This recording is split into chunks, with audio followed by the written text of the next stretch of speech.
सलामकुम। तो हम स्टार्ट करते हैं एक टॉपिक मैथ्स का, ओ लेवल IGCSE। ठीक है, इसका नाम है टाइम प्रॉब्लम्स। ठीक है, तो देखो टाइम प्रॉब्लम्स में अगर हम बात करें ना, तो टाइम हमारे पास दो तरह के, हमारे पास टू टाइप्स ऑफ क्लॉक्स होती हैं। हमारे पास दो तरह की क्लॉक्स होती हैं। एक होती है 12 आवर क्लॉक और एक होती है 24 आवर्स क्लॉक। ठीक है, 12 आवर क्लॉक में हमें AM PM स्पेसिफाई करना पड़ता है।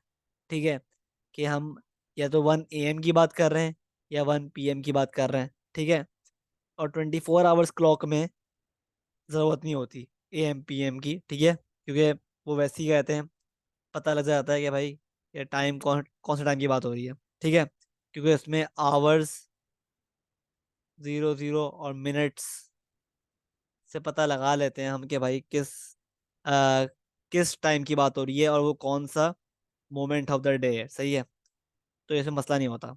ठीक है, फर्क क्या है भाई? एट 12 मिडनाइट, अगर हम बोले ना भाई 12 आवर क्लॉक में 12 मिडनाइट, तो इसको हम लिखेंगे किस तरह?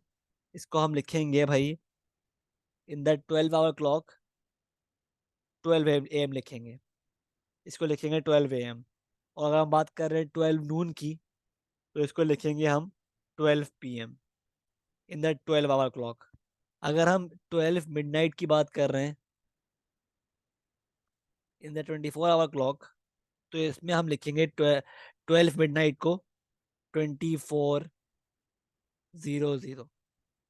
ठीक है, 2400 या फिर 0000। ठीक है, मतलब ये आवर्स हैं और ये मिनट्स हैं। ठीक है, क्योंकि ये 12 मिडनाइट पे क्लॉक खत्म हो जाती है, 24 आवर्स पूरे हो जाते हैं, तो we can also write 00 and minutes में भी 00। ठीक है, ठीक है।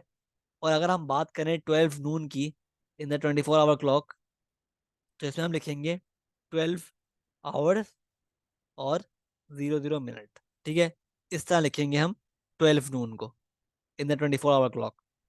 ठीक है, आफ्टर 12 नून, आफ्टर 12 नून मतलब आफ्टर 1200, अगर हम बात करें 1 PM की, तो 1 PM को हम लिखेंगे उसमें 13, 2 PM को लिखेंगे 14, 3 PM को लिखेंगे 15 इन द 24 आवर क्लॉक। सही है, तो इस तरह बेसिकली हम काम कर रहे होते हैं 24 आवर्स क्लॉक में। ठीक है, आई होप बात क्लियर है। सही है, सिमिलरली अगर हम बात करें 11 PM की, 11 PM की, तो लिखेंगे हम उसको 23।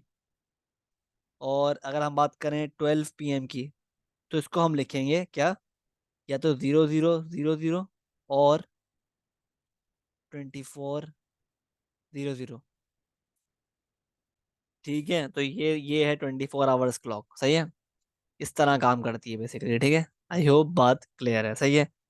अच्छा, एक और चीज़ अपने पास नोट करो, इन क्वेश्चंस इन्वॉल्विंग टाइम प्रॉब्लम्स। ठीक है, टाइम प्रॉब्लम्स के जब भी क्वेश्चंस आएंगे ना, तो you will need to apply this following formulas. आपको ये फॉर्मूलाज अप्लाई करने पड़ेंगे जब भी आपके पास टाइम प्रॉब्लम के क्वेश्चंस आए। ठीक है, पहला फॉर्मूला क्या है? मतलब बेसिकली एक ही फॉर्मूला है, उसको आप क्या कहते हैं आगे पीछे करते रहो। ठीक है, फॉर्मूला क्या है basically? Starting time, starting time plus travelling time, travelling time is equal to ending time. ठीक है, ये फॉर्मूला है आपके पास, starting time plus travelling time is equal to ending time. सही है, या फिर और departure plus duration is equal to destination.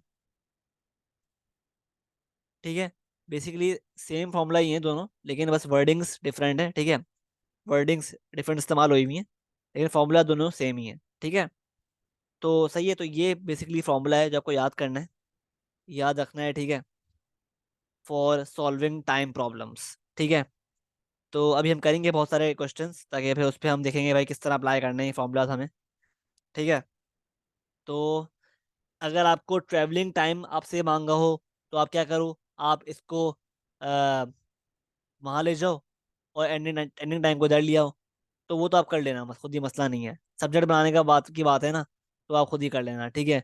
अगर आपसे इनमें से कोई भी एक मांगी हो चीज़, एंडिंग टाइम मांगा हो, ट्रैवलिंग टाइम मांगा हो, स्टार्टिंग टाइम मांगा हो, तो आप उस लिहाज से इक्वेशन को शिफ्ट करते रहना, ठीक है। लेकिन जो बेसिक फॉर्मूला है वो ये है, starting time plus travelling time is equal to ending time. ठीक है। तो लेट्स ट्राई सम क्वेश्चंस। और एक और बात जो नोट करने वाली है, जब भी क्वेश्चंस टाइम प्रॉब्लम्स में साइलेंट हो ना, तो हम हमेशा आंसर देंगे किसमें, 24 आवर्स क्लॉक के हिसाब से। जब भी, whenever question is silent, we will give the answer, answer answer in 24 hours clock, in 24 hours clock के हिसाब से। जब भी एग्जाम में आपके पास क्वेश्चन ने कुछ मेंशन नहीं किया हो कि भाई आंसर किस में चाहिए उसको, तो आप हमेशा आंसर 24 आवर्स क्लॉक के हिसाब से दोगे, ठीक है, बाय डिफॉल्ट। अगर तो मेंशन किया हुआ है, तो फिर उस लिहाज से दोगे, सही है। तो लेट्स ट्राई सम क्वेश्चंस। कह रहा है पहले भाई, a car started the journey, started the journey at 13:15, duration duration of the journey was 3 hours 12 minutes. Find the time. Find the time at which the car reached its destination. ठीक है, तो ये सवाल है आपके पास। तो आपसे बेसिकली क्या मांग रहा है वो, आपसे बेसिकली एंडिंग टाइम मांग रहा है, ठीक है, कि eight which the car reaches it's destination. वो टाइम मालूम करना है, मतलब एंडिंग टाइम। ड्यूरेशन दी हुई है और स्टार्टिंग टाइम भी दिया हुआ है, 13:15, सही है। तो आप क्या करोगे, आपको पता है भाई कि अगर मैं स्टार्टिंग टाइम प्लस ड्यूरेशन करता हूँ, तो मेरे पास क्या आता है, एंडिंग टाइम, ठीक है। तो हम यही कर लेंगे। स्टार्टिंग टाइम क्या है मेरे पास, स्टार्टिंग टाइम क्या है, 13, ये आवर्स हैं, और मिनट्स हैं 15, ठीक है, ये स्टार्टिंग टाइम है। और ड्यूरेशन क्या है, ड्यूरेशन है 3 hours 12 minutes। तो मैं इन दोनों को ऐड करूंगा, तो मेरे पास क्या आ रहा है, मेरे पास आ रहा है 7, 2, और ये आ गया 6, 1। तो मेरे पास क्या आंसर आ रहा है, 16 hours 27 minutes। ये जो है ना, क्या है, ये है मेरे पास एंडिंग टाइम, ठीक है, based on the 24 hours clock के लिहाज से। 24 आवर्स क्लॉक के लिहाज से ये मेरा एंडिंग टाइम है। अगर मैं बोलता भाई कि मुझे मुझे आंसर चाहिए 12 आवर्स क्लॉक के लिहाज से, तो ये क्या हुआ था, ये हुआ था मेरे पास 4 hours 27 4:27 PM, सही है। ये किस लिहाज से, 12 आवर्स क्लॉक के लिहाज से एंडिंग टाइम, सही है। आई होप बात क्लियर है। अच्छा भाई, नेक्स्ट क्वेश्चन में क्या बोल रहा है, नेक्स्ट क्वेश्चन में कहता है आपसे कि अ train started it's journey at 15 hours 35 minutes, ठीक है। ड्यूरेशन क्या थी, duration of the journey was 5 hours 57 minutes। ठीक है, तो कह रहा है find the time the train reached the train reached its destination, blah blah blah. सही है। तो बेसिकली एंडिंग टाइम मांग रहा है आपसे, एंडिंग टाइम पूछ रहा है आपसे, ठीक है। और ड्यूरेशन दी हुई है उसने आपको 5 hours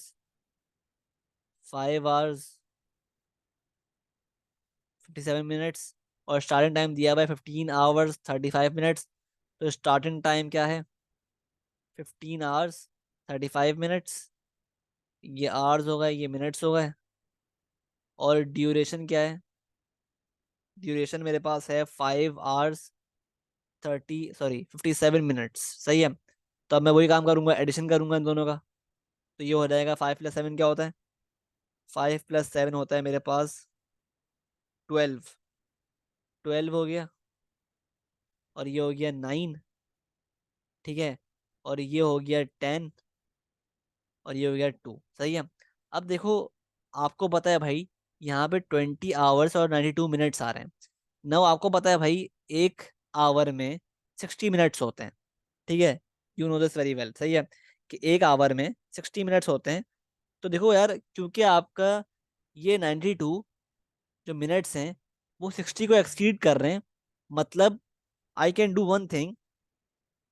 क्या कि मैं क्या कर सकता हूँ कि मैं इस इन मिनट्स में से एक आवर और निकाल लूँ। इन मिनट्स में से एक आवर और निकाल लूँ। तो ये हो जाएगा मेरे पास +1। और जब ये मेरे पास +1 होगा, या 21 हो जाएगा, तो मतलब इसके इसमें से मैं 60 माइनस कर दूंगा। क्या हो जाएगा ये हो जाएगा 32। सही है। क्योंकि मैंने इसमें से 60 minutes दे दिए आवर को, +1 कर दिया। और बाकी जब मैंने 60 minutes दिए, तो ऑब्वियसली मुझे 60 माइनस करना पड़ा इसमें से। तो ये हो गया 32 minutes। ठीक है। 21 hours 32 minutes इसका फाइनल आंसर है। ठीक है। तो ये है based on the 24 hours clock, ये जो आंसर है। अगर मुझे आंसर चाहिए इन 12 hour क्लॉक, तो ये होगा 9 hours 32 minutes। और PM लगाना जरूरी है, AM PM लगाना जरूरी है 12 hours क्लॉक में। ठीक है। सही है, आई वो बात क्लियर है। सही है, तो एक और सवाल कर लेते हैं। सवाल है भाई, a late night radio programme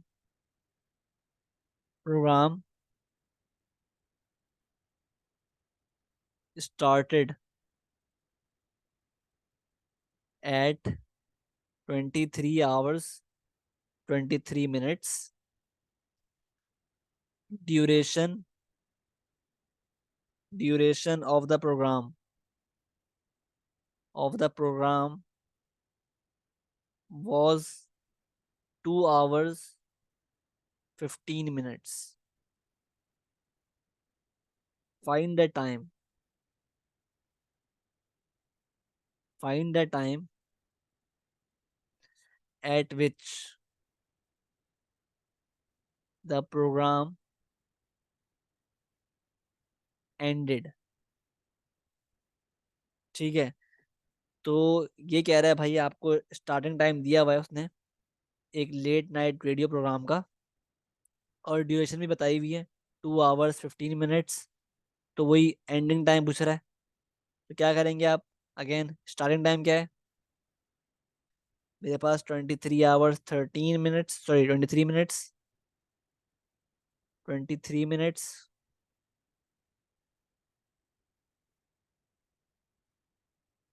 ठीक है। और ड्यूरेशन क्या है 2 hours 15 minutes। 2 hours 15 minutes। ठीक है। तो इसको आप ऐड कर देंगे। ये हो गया 8 3, और ये हो गया 5 और 2। अब देखो, एक बात नोटिस करने वाली है कि देखो, ये 25 hours ना 24 hour क्लॉक से बाहर जा रहा है ये। ठीक है। 24 से बड़ा है ना ये 25। तो हम क्या करेंगे, to fit it in the clock, हम क्या करेंगे, हम इसमें से 2400 माइनस कर देंगे। तो इसके बाद जो आंसर आएगा ना, वो क्या आएगा, 38, और ये आ गया 10। तो क्या आया आंसर, ये आ गया मेरे पास आंसर 1 आवर 38 मिनट्स। और क्योंकि देखो वो लेट नाइट प्रोग्राम था ना, तो हम ये भी मेंशन करेंगे कि जब ये प्रोग्राम एंड हुआ है ना, तो उस वक्त तक नेक्स्ट डे आ गया था, मतलब नया दिन स्टार्ट हो गया था, ठीक है। जब भी हमारा ना ये 24 आवर क्लॉक से बाहर जा रही थी वैल्यू, ठीक है। तो ये 1 आवर 38 मिनट नेक्स्ट डे में ख़त्म हुआ है प्रोग्राम, ठीक है। नेक्स्ट डे लगाना ज़रूरी है, ठीक है। सही है। ये था 24 आवर्स क्लॉक के लिहाज से answer. If I want to write the same answer as regard to the 12 hour clock, क्या करूँगा फिर मैं, 1:38 AM नेक्स्ट डे, ठीक है। ये हो जाएगा same answer with regards to 12 hour clock, ठीक है। आई होप बात क्लियर है। सही है। सिमिलरली अगर मैं बोलूँ a late night TV programme started at 22 hours 55 minutes duration of the program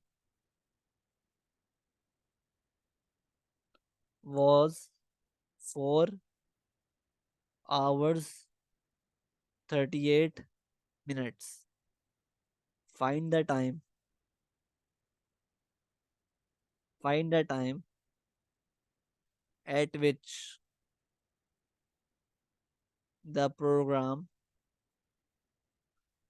ended. ठीक है, अगेन वही एंडिंग टाइम मांग रहा है। तो ये रहा स्टार्टिंग टाइम, क्या है, 22 आवर्स 55 मिनट्स। ड्यूरेशन क्या है भाई इसकी, 4 आवर्स 38 मिनट्स। तो इसको आप ऐड कर देंगे दोनों को, तो क्या आंसर आ रहा है आपके पास, 5 + 8 क्या होता है, 13, और ये 9 हो गया, और ये हो गया 6 2। तो अगेन आप चेक करो भाई, आपके पास जो आंसर आ रहा है वो 24 आवर क्लॉक से बाहर जा रहा है। तो आप क्या करोगे, टू करेक्ट इट, लेकिन उससे पहले आप क्या करोगे, उससे भी पहले आप पहले ये चीज़ ऑब्जर्व करोगे भाई कि जो मिनट्स है ना, मिनट्स वो 60 से एक्सीड कर रहे हैं। मतलब we can, what we can do is we can add +1 here, ताकि ये हो जाए 27, और इसमें से हम ऑब्वियसली माइनस कर देंगे 60, ठीक है। तो ये हो जाएगा मेरे पास 33, ठीक है। लेकिन अब भी आप देखो, तो आपके पास ये जो आंसर आ रहा है, ये जो है 24 आवर क्लॉक से बाहर आ रहा है। तो सो टू फिक्स इट आप क्या करोगे, इसमें से 24 माइनस कर दोगे 24 आवर्स, तो ये बन जाएगा 3330। तो ये हो जाएगा मेरे पास आंसर, क्या हो जाएगा, 0333 नेक्स्ट डे।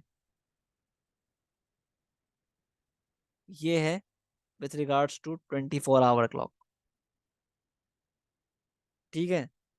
और अगर मैं इसको लिख दूं 3:33 AM नेक्स्ट डे, तो ये हो जाएगा with regards to the 12 hour clock, ठीक है। आई होप बात समझ में आ गई है। सही है।